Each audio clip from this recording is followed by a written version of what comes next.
Untold stories of World War II, the operations history classified, the missions textbooks left out, the men who changed the war without anyone knowing their names. Subscribe. Dozens of stories are already waiting. 12 American soldiers moved through the hedgerow country of Normandy in the summer of 1944. And something about the way they moved was wrong. Wrong, that is, from the perspective of the German sniper watching them through a magnified scope from a concealed position at the tree line. He was 22 years old. He had 2 years of the Eastern Front behind him.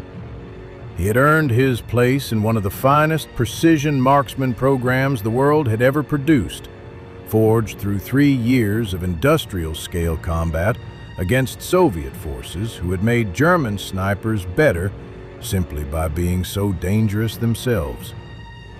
He knew how men moved under fire. He knew how squads responded when one of their own went down. He had watched it happen hundreds of times. He believed, with every reason to believe, that he knew exactly what was about to happen next. He fired. A man dropped. What came next should not have been possible, according to everything this sniper had been trained to understand about human behavior under sudden lethal threat. The formation did not freeze. No one went to the ground. No one searched the tree line while a sergeant screamed for cover. Within 2 seconds, the remaining 11 men exploded into coordinated motion. 2-man pairs, each covering the other's sprint, rifles opening from 3 directions simultaneously. Not the measured crack of bolt-action fire with its predictable 2-second rhythm between rounds, but a continuous, overlapping wall of semi-automatic fire that sounded, to the man behind the scope, like 40 men rather than 12. He fired again, missed. The man he tracked had already moved. He fired a 3rd time, missed again. He withdrew. He survived that day. That evening, he wrote something in his field notes that would eventually reach German intelligence officers. And his words were careful because he was a professional, and professionals choose their language precisely. He wrote that the Americans were different, but they did not follow the patterns. That something about their movement and their rate of fire did not match any enemy he had been prepared to face.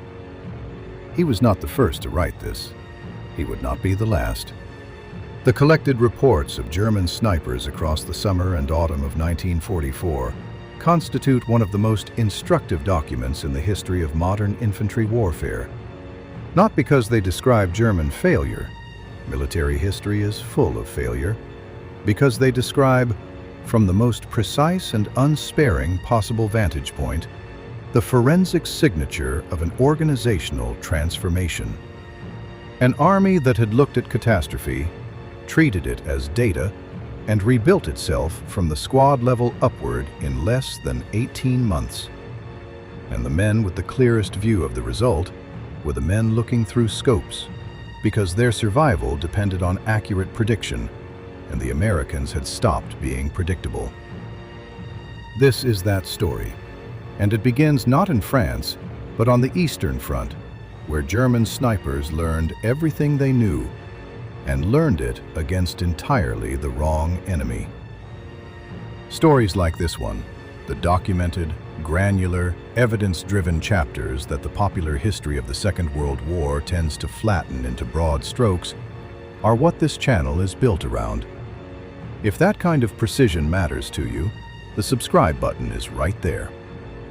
By the summer of 1944, the German sniper program was, by the consensus of serious military historians, without peer. The men it produced were not simply skilled marksmen. They were products of 3 years of the most intensive combat classroom in the history of modern warfare. The Eastern Front had forced an arms race in precision killing that produced a generation of German snipers calibrated, in every technical and psychological sense, to destroy a Soviet soldier. What that meant practically was this. The German sniper of 1944 had spent years studying how Soviet infantrymen moved, how they used cover, how they responded when their comrades went down. He had internalized patterns that operated below conscious thought. He knew that a specific response would follow a specific stimulus within a predictable window of time, and he had built reflexes to exploit that window. This knowledge was not merely personal, it was institutional.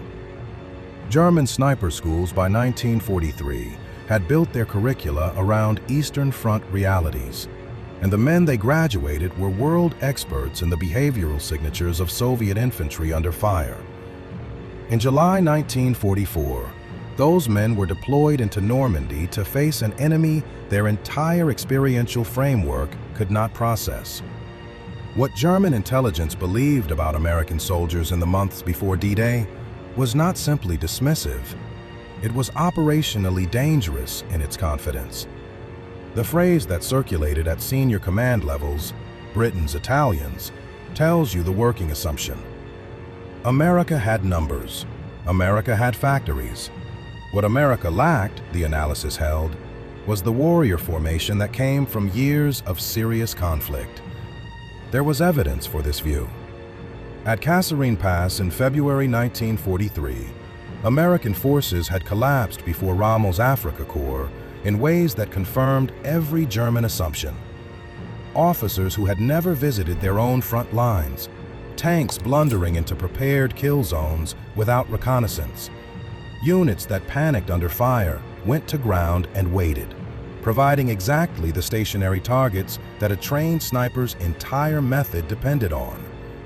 A German intelligence assessment from early 1944, as analyzed by military historian Michael Doubler, characterized American infantry as materially dependent rather than doctrinally competent.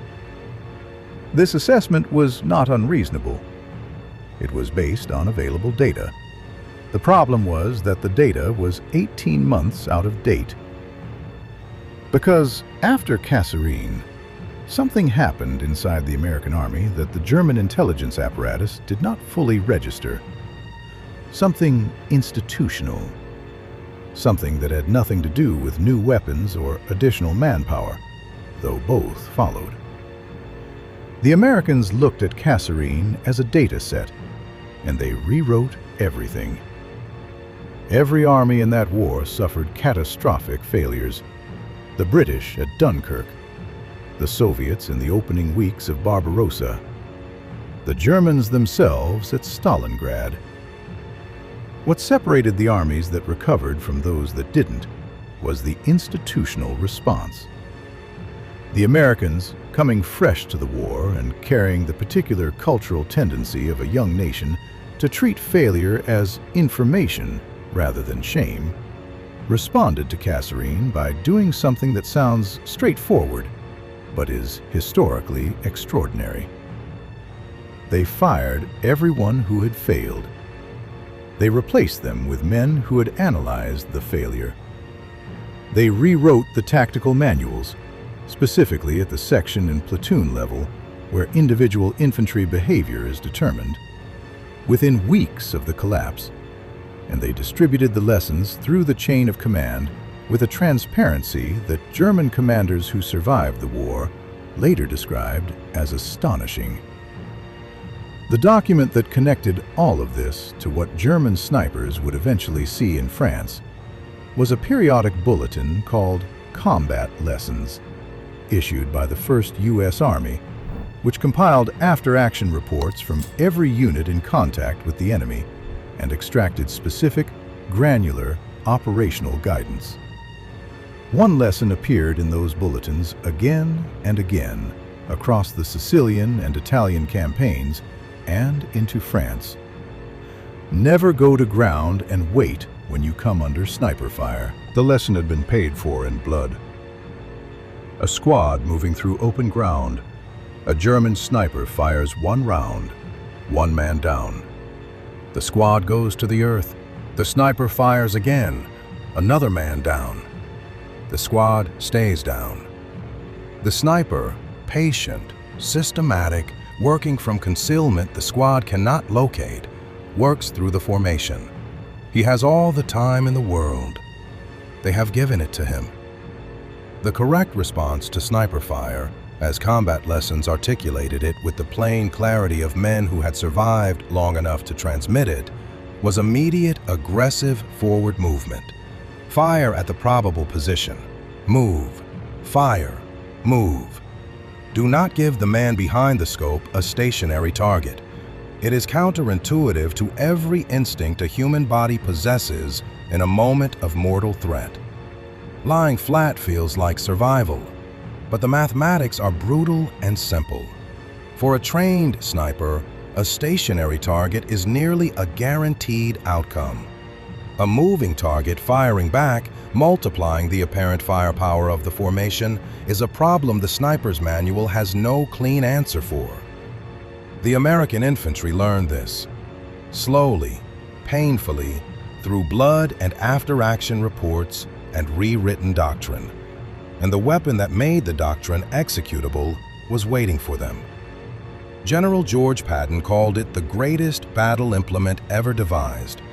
Understanding what the M1 Garand meant from the perspective of a man concealed in a hedgerow trying to time his shots between an enemy's pauses makes that assessment something other than hyperbole.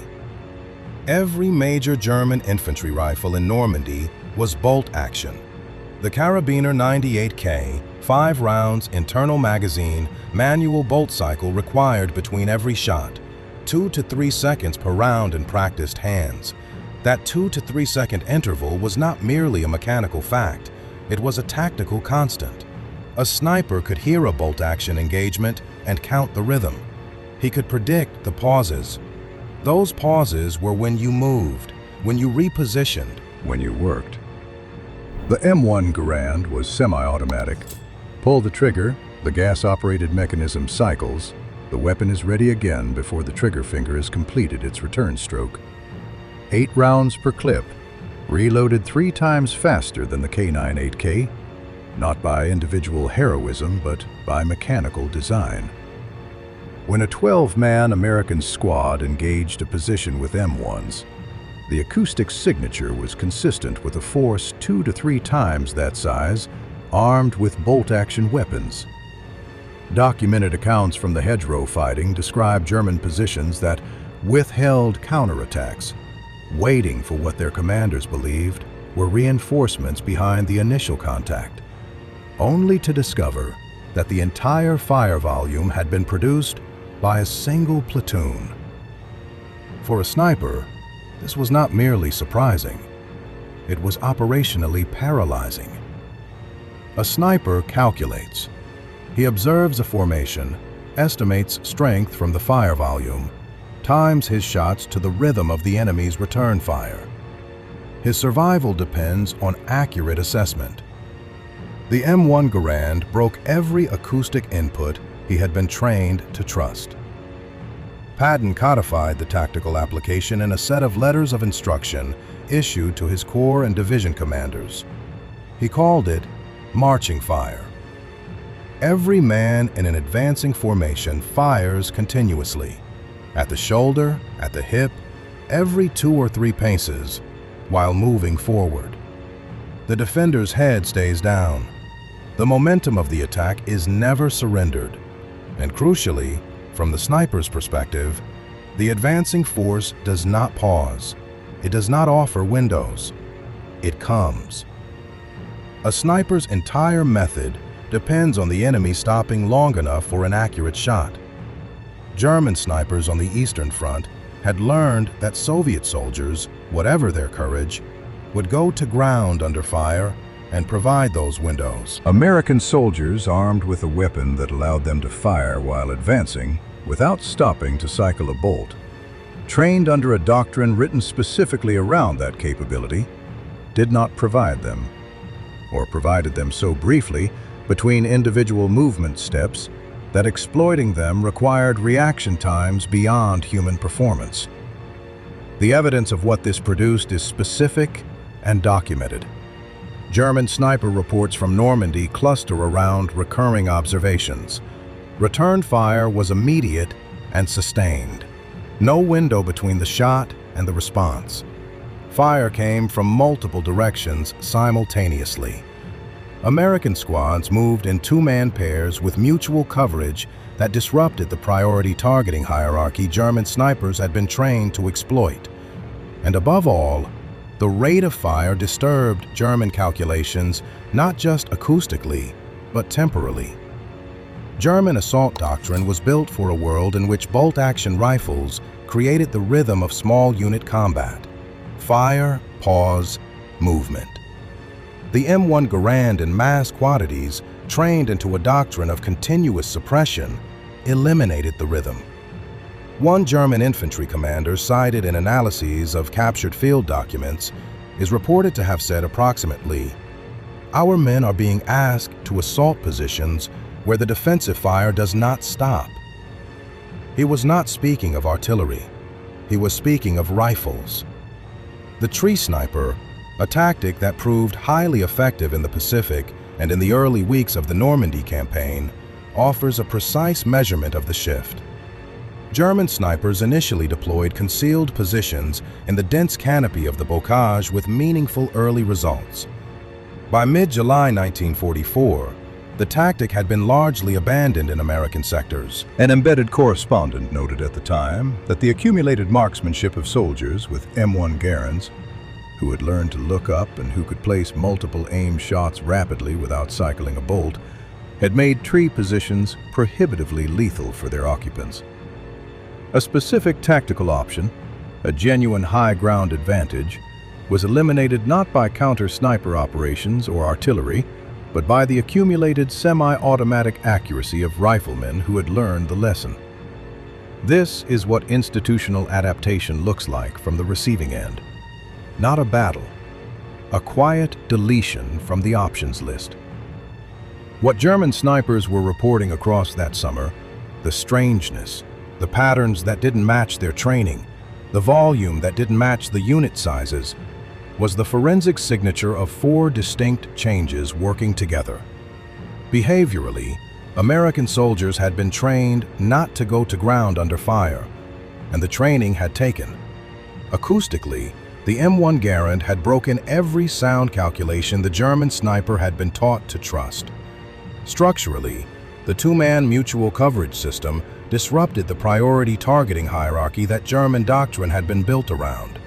And institutionally, the factor the individual sniper in the field could not articulate because it required seeing the whole picture, the Americans were learning faster than the Germans could generate countermeasures.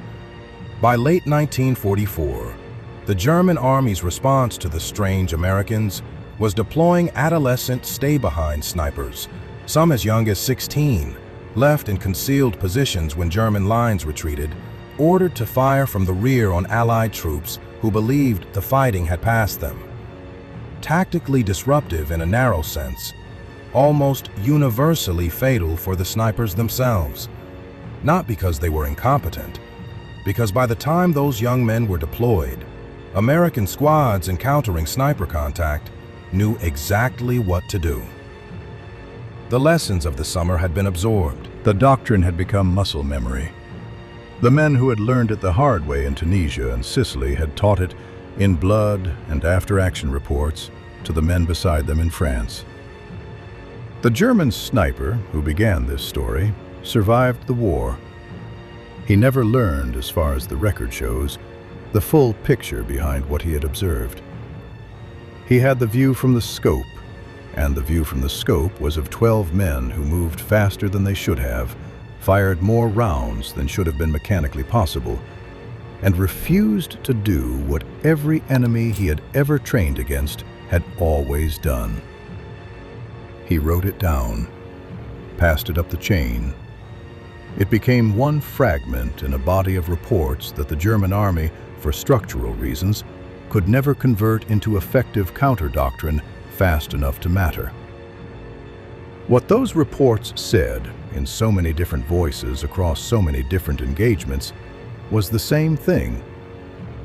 We did not prepare for soldiers who didn't stop.